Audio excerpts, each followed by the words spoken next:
Shri M V Jayarajan, ഞങ്ങളിത് ആറ്റിങ്ങൽ മണ്ഡലത്തിലെ ഒരു പ്രധാനപ്പെട്ട വിവരമാണ് ഇപ്പോൾ പുറത്തുവിട്ടിരിക്കുന്നത്. അവിടെ ഒരു കോൺഗ്രസ് നേതാവും പ്രവർത്തകരും തമ്മിലുള്ള സംഭാഷണമാണ്. അവിടെ അവരുടെ സ്ഥാനാർത്ഥിയായ അടൂർ പ്രകാശിന് വോട്ട് ചെയ്യേണ്ട പകരം വി മുരളീധരൻ വോട്ട് കൊടുത്തേക്കാനാണ് പറയുന്നത്.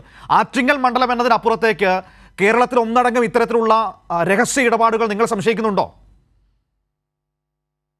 കോൺഗ്രസ് BJP കൂട്ടുകെട്ട് വ്യാപകമാണ്.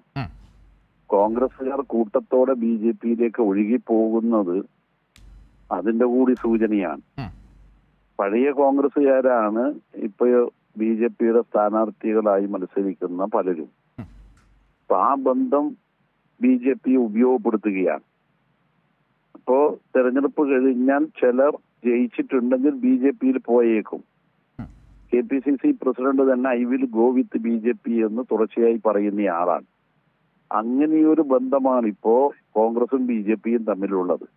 പക്ഷെ വന്ന ഒരു മാറ്റം എന്തെന്ന് ചോദിച്ചാൽ, മുമ്പ് കോലീബി ആയിരുന്നുവെങ്കിൽ ഇപ്പോ കോബി മാത്രമാണ്. അല്ല, ഇവിടെ ആറ്റിങ്ങല് ലീഗിന് സ്വാധീനമില്ലാത്തതുകൊണ്ടാണ് കോബി ആയത്. നിങ്ങൾ വടകരയിലൊക്കെ മറ്റു തരത്തിലുള്ള ആരോപണങ്ങൾ വരുന്നുണ്ടല്ലോ.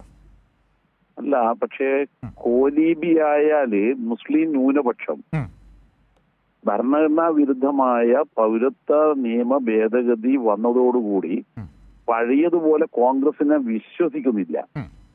കാരണം കോൺഗ്രസ് ഭരിക്കുന്ന സംസ്ഥാനങ്ങളിലൊന്നും കേരളം സ്വീകരിച്ചതുപോലെ ഈ ഭരണഘടനയുടെ അടിസ്ഥാന തത്വമായ തുല്യതയെ ഇല്ലാതാക്കുന്ന ഒരു നിയമം നടപ്പാക്കില്ലെന്ന് പറയാനുള്ള ത്രാണി കോൺഗ്രസ് കാണിക്കുന്നില്ല. ആ ത്രാണി കാണിക്കായ്മ BJPയുമായുള്ള ബന്ധം കൊണ്ടാണ്.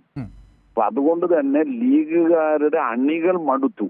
നേതൃത്വം എന്തൊക്കെ പറഞ്ഞാലും, നേതൃത്വം കോലീബി കൂട്ടുകെട്ടുണ്ടാക്കിയാലും അണികൾ അതിന്റെ കൂടെ നിൽക്കില്ല. പക്ഷെ കോൺഗ്രസിനകത്ത് ഇപ്പോഴും കുറെ പേര് BJP മനസ്സുള്ളവരാണ്. അതാണ് വ്യത്യാസം. അതുകൊണ്ട് പഴയ കോലീബി അതുപോലെ ആവർത്തിക്കാൻ കഴിയില്ല.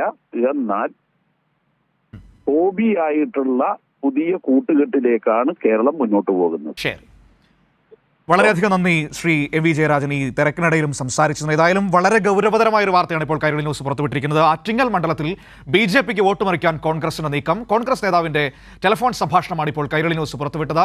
മുണ്ടാല മോഹനൻ എന്ന അവിടുത്തെ വളരെ പ്രധാനപ്പെട്ട, അരുവിക്കരയിലെ വളരെ പ്രധാനപ്പെട്ട നേതാവിന്റെ പ്രതികരണമാണ് നമ്മൾ കേട്ടത്. ഇത്തവണ വി മുരളീധരന് വോട്ട് ചെയ്യാൻ പറയുകയാണ് കോൺഗ്രസ് നേതാവ് അവിടുത്തെ പ്രവർത്തകനോട്. വിവരങ്ങളാണ് തിരുവനന്തപുരത്ത് നിന്ന് നിർബൻ നൽകിയത്. ഒപ്പം തന്നെ പ്രതികരിച്ച എം വി ജയരാജൻ, വളരെയധികം നന്ദി.